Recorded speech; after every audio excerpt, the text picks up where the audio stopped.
Welcome back, Gridiron fans. Reporter Matt Cudahy is with me on desk. It's time to break down the MVL conference. Matt, let's look at the top first. I mean, that race between Maysville and Tri-Valley is always so tight, especially this year. Why does Maysville still deserve that #1 spot? Yeah, Andrew, I mean, definitely. These two teams are great teams sitting at the top. I mean, you look at Tri-Valley, they had a great weekend as they beat Crooksville 42-0. Cody Collins, very impressive with 19 carries, 133 yards, and 3 touchdowns. But I'm going with Maysville because, hey, they were #1 last week, and they won this week. They won 35-0. They went into Sam Hatfield Stadium, and they beat up on the Philo Electrics, a game that a lot of people expected to be kind of close.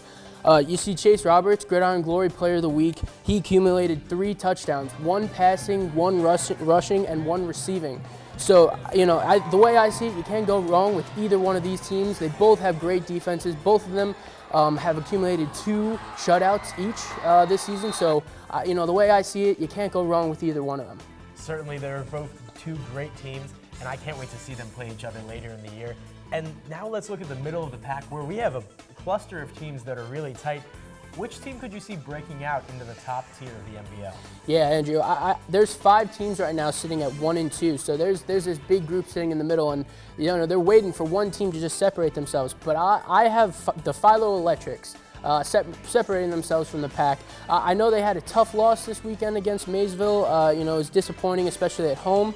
But I'm looking for them to bounce back against a couple lesser opponents in Riverview and John Glenn. Hopefully they get into you know, a little winning mojo there and can take that and run with it. And another reason I'm picking Philo is because I believe they have the best quarterback out of that bunch with Nathan Baker. He's been a great quarterback this year, made some great decisions. He's accumulated 515 yards, 4 touchdowns, no interceptions. He's a leader on the field. He's a leader off the field.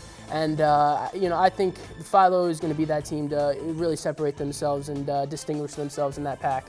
Definitely, Matt. You know, once we get into the thick of this conference play, that's when we really get to find out which teams are going to have the best seasons. Thanks a lot, Matt. And hey, like you said, Chase Roberts was the Player of the Week for Week 3. After that incredible performance against Philo, we'll be having Player of the Week interviews every single week. So make sure you're keeping up with us on the website so that you can find out the Player of the Week every single week. For Matt Cudahy, I'm Andrew Hohman. Thanks for watching.